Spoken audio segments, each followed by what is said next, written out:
Class biology की एक और नई वीडियो में आप सभी का स्वागत है। तो आज हम एक और माइक्रोस्कोपिक ऑर्गेनिज्म के बारे में डिस्कस करेंगे जो कि है यूग्लिना। तो यूग्लिना जैसा कि मैंने बताया ये भी वाटर में रहता है और ये एक यूनिसेलुलर ऑर्गेनिज्म है। नो यूनिसेलुलर से मेरा मतलब ये है कि ये एक सिंगल सेल्ड ऑर्गेनिज्म है। यूग्लिना के बारे में हम लोग समझेंगे ओम लैब्स के 3D यूग्लिना मॉडल की मदद से। तो यूग्लिना जैसा कि मैंने बताया एक यूनिसेलुलर ऑर्गेनिज्म है, यानी कि इसके पार्ट्स एक नॉर्मल एनिमल सेल जैसे ही आपको दिखेंगे। तो अगर हम बात करें नंबर 1 की, तो ये है पेलिकल। तो पेलिकल एक प्रोटीनेशियस आउटर लेयर होती है जो कि यूग्लिना में होती है, जो कि उसे प्रोटेक्ट करती है, राइट।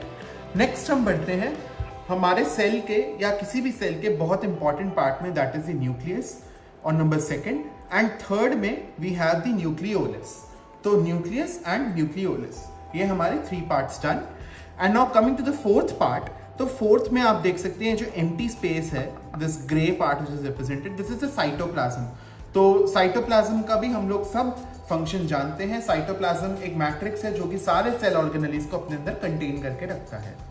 अब अगर हम बात करें यूग्लिना के एक बहुत इंपॉर्टेंट फीचर की, विच इज द आई स्पॉट। तो यहाँ पर एक आई जैसा आपको एक स्पॉट दिखेगा सर्कुलर शेप का जब हम इसे माइक्रोस्कोप के अंदर देखेंगे। So this one is known as eye spot on number 5। जब हम आगे बढ़ते हैं विल सी कि यहाँ पर हमें कुछ ग्रीन ग्रैन्यूल्स दिखेंगे। Those are known as chloroplast and chloroplast are responsible for performance of photosynthesis. तो फोटोसिंथेसिस होती है क्लोरोप्लास्ट से, एंड जो पॉलीसैकेराइड्स प्रोड्यूस होते हैं, जो शुगर प्रोड्यूस होता है which acts as the energy source, वो इसके साइटोप्लाज्म में ही एज ग्रैन्यूल्स दिखते हैं। अब हम आगे बढ़ते हैं। This organism also has mitochondria.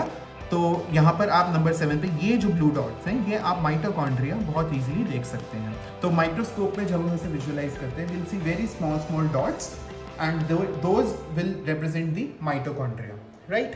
And जब हम आगे बढ़ते हैं we'll see the contractile vacuole। तो contractile vacuoles का क्या काम होता है? ऑस्मो रेगुलेशन करना, यानी कि जब भी वाटर कंटेंट सेल के बाहर रेगुलेट होता है तो contractile vacuole सेल के अंदर वाटर कंटेंट को रेगुलेट कर लेते हैं ताकि सेल